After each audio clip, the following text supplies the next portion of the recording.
बात होगी ईवीएम सर्वे में हुए चौंकाने वाले खुलासे की, राहुल गांधी की तमिलनाडु में चुनावी रैली की। देखेंगे क्यूआर कोड से कैसे खुल रही है बीजेपी के घोटाले की पोल। लोकसभा चुनाव से पहले बीजेपी में बड़ी फूट, जानेंगे आम आदमी पार्टी के बीजेपी पर लगाए गंभीर आरोपों को। और बुलेटिन के आखिर में देखेंगे जाने माने कार्टूनिस्ट इरफान की किस खबर पर पड़ी तिरछी नजर। लेकिन तमाम बड़ी खबरों से पहले एक नजर सुर्खियों पर। दिल्ली शराब घोटाले केस में बीआरएस नेता के कविता को तगड़ा झटका, कोर्ट ने 15 अप्रैल तक सीबीआई कस्टडी में भेजा। सपा ने जारी की एक और लिस्ट, कौशाम्बी से पुष्पेंद्र सरोज और कुशीनगर से अजय प्रताप सिंह को दिया टिकट। मनीष सिसोदिया ने जमानत के लिए नई याचिका की दायर, कहा लोकसभा चुनाव में पार्टी के लिए प्रचार करना चाहता हूं। कोर्ट ने सीबीआई ईडी से मांगा जवाब। जंग की आहट के बीच विदेश मंत्रालय ने जारी की एडवाइजरी, ईरान और इजराइल की यात्रा से बचे भारतीय। ये तो थी सुर्खियां। अब बात आज की सबसे बड़ी खबर की। देश में लोकसभा चुनाव चल रहा है और चुनावों के वक्त सबसे ज्यादा चर्चा ईवीएम और चुनाव आयोग की हो रही है। ईवीएम पर तो सवाल उठ ही रहे हैं। इस बीच एक सर्वे सामने आया है, तो क्या है इस सर्वे में, देखिए इस खास रिपोर्ट में। लोकसभा चुनाव से पहले तमाम एजेंसियां जनता का मूड जानने के लिए सर्वे का सहारा ले रही हैं। देश की top survey agency centre for the study of developing societies ने एक प्री पोल सर्वे किया।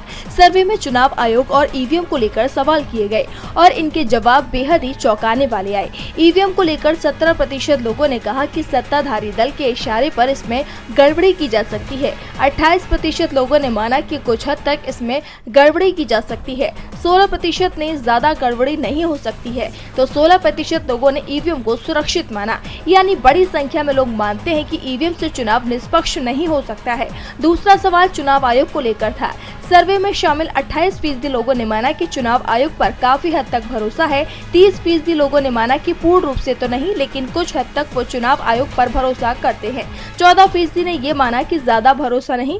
इसके साथ ही 9% लोगों का मानना है कि एकदम भरोसा नहीं है।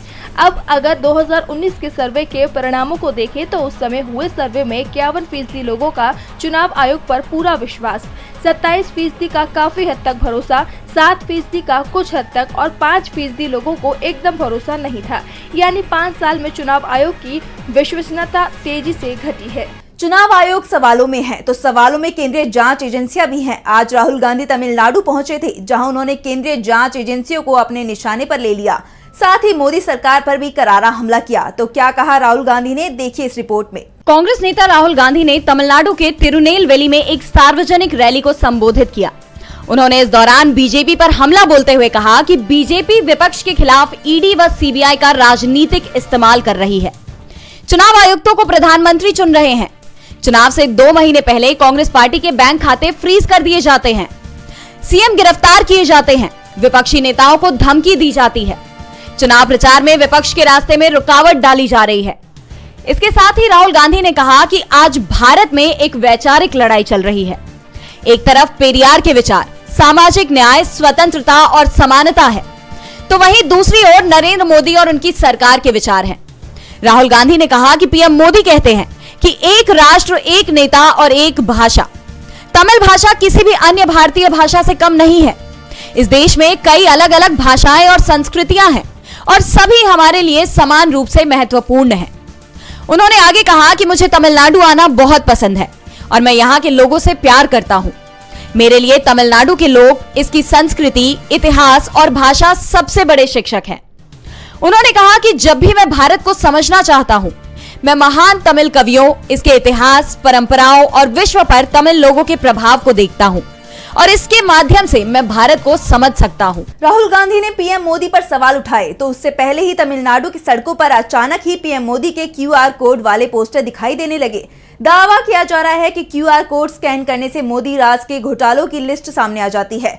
तो किसने लगाई ये पोस्टर, देखिए ये रिपोर्ट। तमिलनाडु में पीएम मोदी की रैली के बाद से डीएमके और बीजेपी के बीच बयानबाजी का सिलसिला बढ़ गया है। आरोप प्रत्यारोप के सिलसिले में अब तमिलनाडु में जीपे लिखे होने के साथ प्रधानमंत्री की फोटो लगे हुए पोस्टर सामने आए हैं। इन पोस्टर्स में पीएम मोदी की फोटो के साथ एक क्यूआर कोड भी बना हुआ है, जिस पर कृपया स्कैन करें और घोटाला देखें लिखा हुआ है। ये क्यूआर कोड स्कैन करने पर एक वीडियो खुलता है, जिसमें एक व्यक्ति इलेक्टोरल बॉन्ड के जरिए बीजेपी के कथित घोटाले, सीएजी रिपोर्ट की अनियमितताओं, कई इंफ्रास्ट्रक्चर प्रोजेक्ट्स में कथित भ्रष्टाचार के बारे में बताता हुआ नजर आ रहा है। वीडियो में दावा किया जा रहा है कि बीजेपी ने बड़े कॉरपोरेट्स के लाखों करोड़ों के कर्ज को माफ किया, तो इसके साथ ही लोगों से अपील भी की गई कि लोग बीजेपी को वोट न देकर इंडिया गठबंधन को वोट दे। दावा ये भी किया जा रहा है कि ये पोस्टर डीएमके कार्यकर्ताओं ने लगवाए हैं। हालांकि पार्टी की तरफ से अब तक इस पर कोई पुष्टि नहीं की गई है। आपको बता दें कि बुधवार को पीएम मोदी ने तमिलनाडु के वेल्लोर में रैली की। यहां पर अपने संबोधन के दौरान उन्होंने डीएमके पर हमला बोलते हुए कहा कि डीएमके के पास करप्शन का कॉपीराइट है, जिसके बाद से दोनों दलों के बीच राजनीतिक बयानबाजी काफी तेज हो गई है और अब ये पोस्टर सामने आए हैं। अब इनमें कितनी सच्चाई है ये देखने वाली बात होगी। अब इन पोस्टर्स में कितनी सच्चाई है ये तो देखने वाली बात होगी, लेकिन इससे पहले मोदी सरकार पर जरूर सवाल खड़े हो गए हैं। वैसे सवाल तो इस समय बीजेपी के अंदर भी उठ रहे हैं।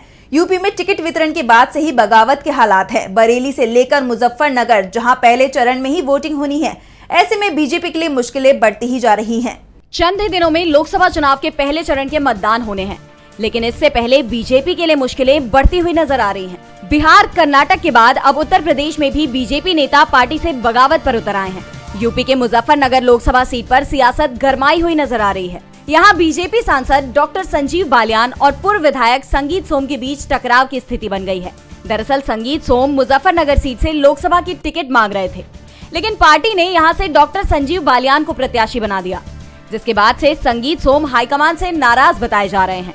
तो वहीं क्षत्रियों को राजनीतिक भागीदारी कम मिलने के चलते बीजेपी से नाराजगी भी सामने आ रही है और इस नाराजगी का केंद्र मुजफ्फरनगर के सरधना में ठाकुर चौबीसी यानी क्षत्रिय बाहुल 24 गांव है।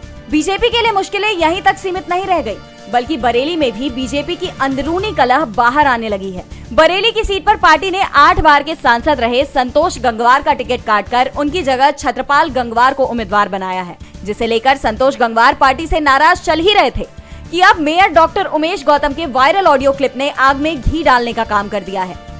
इस ऑडियो में वो ये कहते हुए सुनाई दे रहे हैं कि हमने यहाँ की बड़ी हस्ती को मिटा दिया है, जिस पर संतोष गंगवार समेत यहाँ का कुर्मी समाज भी बीजेपी से नाराज हो गया है और चुनाव के बहिष्कार की चेतावनी दे दी है।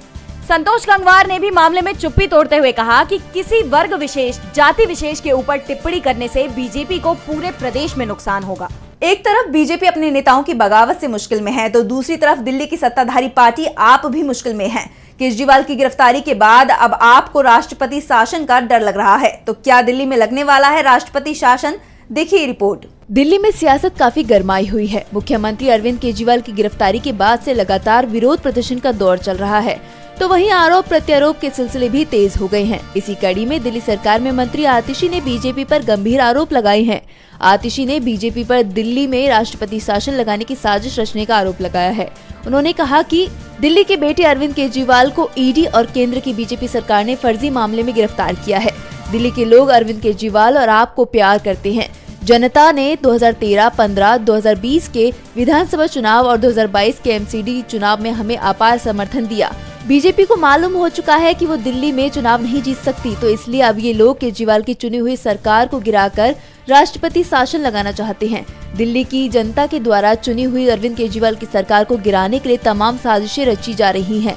दिल्ली सरकार के कई विभाग खाली हैं, लेकिन मिनिस्ट्री ऑफ होम अफेयर्स के द्वारा IAS अफसरों की तैनाती हो रही है। अधिकारियों ने आचार संहिता का बहाना बनाकर मीटिंग में आना बंद कर दिया है। LG के द्वारा MHA को दिल्ली की चुनी हुई सरकार के खिलाफ बिना मुद्दों के पत्र लिखे जा रहे हैं। ये सब संकेत हैं कि केंद्र की बीजेपी सरकार दिल्ली में चुनी हुई सरकार को गिराकर राष्ट्रपति शासन लगाना चाहती है। मोदी सरकार पर अब तक केजरीवाल की सरकार गिराने की ही आरोप लगाए जा रहे थे, लेकिन अब मामला राष्ट्रपति शासन तक पहुंच गया है। अब इस पर क्या प्रतिक्रिया देती है मोदी सरकार, ये देखने वाली बात होगी। आपने बीजेपी को बुरी तरह से घेर लिया है, तो वहीं बिहार के पूर्व डिप्टी सीएम तेजस्वी यादव ने भी बीजेपी की मुश्किलों को बढ़ा दिया है। तो क्या कहा है तेजस्वी ने, ऐसा जानने के लिए देखिए खास रिपोर्ट। बिहार में राजनीतिक बयानबाजी तेज है। पूर्व डिप्टी सीएम और आरजेडी नेता तेजस्वी यादव के बयानों ने विरोधी दल की नींद उड़ा रखी है। एक बार फिर तेजस्वी यादव ने बिहार सरकार को घेरते हुए अपने सोशल मीडिया हैंडल पर ट्वीट किया है। उन्होंने लिखा कि बिहार ने मोदी जी को 40 में से 39 सांसद दिए। केंद्र में 10 साल से बीजेपी सरकार, 17 साल से बिहार में सरकार, केंद्र में मंत्री, दिल्ली में इनका शासन, पटना में इनका शासन प्रशासन, CBI, ED, IT और गोदी मीडिया इनके साथ, बड़े पूंजीपति भी इनके साथ, फिर बिहार के युवाओं को नौकरी देने, विशेष राज्य का दर्जा देने, विशेष पैकेज देने, बिहार में इंडस्ट्री लगाने के लिए और क्या चाहिए। इतने सांसद और डबल इंजन सरकार के बावजूद भी आप बिहार को कुछ न देकर उल्टा बिहारियों को ही भला बुरा कहने बिहार आते हैं। तो अब की बार बिहारी आपको कड़ा सबक सिखाएंगे। तेजस्वी यादव ने अपने चुनाव प्रचार के दौरान मुख्यमंत्री नीतीश कुमार की रैलियों पर भी तंज कसा है। उन्होंने कहा कि मुख्यमंत्री नीतीश कुमार के रोड शो पर बोले कि वो अभिभावक हैं, गार्जियन हैं, बुजुर्ग हैं, इसलिए रोड शो पर गए हैं। हालांकि हम लोग वजह जान रहे हैं कि उन्हें क्यों रोड शो पर भेजा जा रहा है, लेकिन उस पर टिप्पणी करना ठीक नहीं है। वहीं अमित शाह के द्वारा ईडी की कार्रवाई पर तेजस्वी यादव बोले कि इसमें दूर दूर तक सच्चाई नहीं है। उन्होंने पीएम मोदी की गया में रैली पर कहा कि प्रधानमंत्री को गया में बताना चाहिए कि उनके सांसद ने क्या किया। लोकसभा चुनाव में विपक्ष ने बीजेपी की जबरदस्त घेराबंदी कर ली है और इस बार सबसे बड़ा मुद्दा महंगाई और किसानों की स्थिति बनता दिखाई दे रहा है। प्रियंका गांधी ने तो मोदी राज में किसानों की खराब स्थिति को लेकर जो आंकड़े सामने रख दिए हैं, उससे बीजेपी पूरी तरह से बैकफुट पर दिख रही है। देश में लोकसभा चुनाव की तैयारियां चल रही हैं और इस वक्त हर दल अपने अपने घोषणा पत्र में किसानों के लिए ढेरों वादे कर रहे हैं। ऐसे ही कुछ वादे कांग्रेस ने भी किए हैं। साथ ही प्रियंका गांधी ने बीजेपी पर निशाना भी साधा है। कांग्रेस महासचिव प्रियंका गांधी ने किसानों के मुद्दे पर बीजेपी को घेरते हुए कहा कि बीजेपी के नेतृत्व वाली एनडीए सरकार में 1 लाख से ज्यादा किसानों ने अपनी जान दे दी। किसानों की ना तो आय दोगुनी हुई और ना ही एमएसपी दी गई। उन्होंने वादा किया कि कांग्रेस की सरकार बनने पर न सिर्फ एमएसपी की गारंटी दी जाएगी, बल्कि किसानों के लिए कर्ज माफी भी होगी। यहाँ गौर करने वाली बात ये है कि पंजाब हरियाणा बॉर्डर पर प्रदर्शन करने वालों किसानों की भी मांग यही है। वह सरकार से लगातार मांग कर रहे हैं कि उन्हें फसलों पर एमएसपी की कानूनी गारंटी दी जाए। सोशल मीडिया प्लेटफॉर्म एक्स पर प्रियंका गांधी ने आरोप लगाया कि बीजेपी ने 10 साल में किसानों का कर्जा माफ नहीं किया, लेकिन उद्योगपतियों का 16 लाख करोड़ रुपए माफ कर दिया। उन्होंने ट्वीट कर कहा, आज देश में हर दिन 30 किसान अपनी जान ले लेते हैं। बीजेपी राज में 1 लाख से ज्यादा किसानों ने खुद की जान ले ली है। कृषि में इस्तेमाल होने वाली जरूरी वस्तुओं और उपकरणों पर जीएसटी वसूली जाती है। और बुलेटिन के आखिर में देखते हैं जाने माने कार्टूनिस्ट इरफान की किस खबर पर पड़ी तिरछी नजर।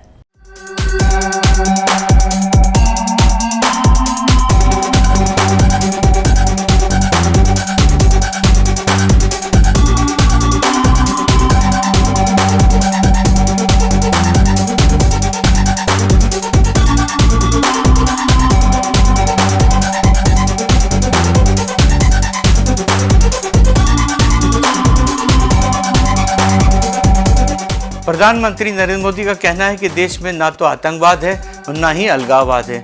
वैसे तो उनके लिए ना तो किसानों का मुद्दा है, ना महंगाई है, ना बेरोजगारी है,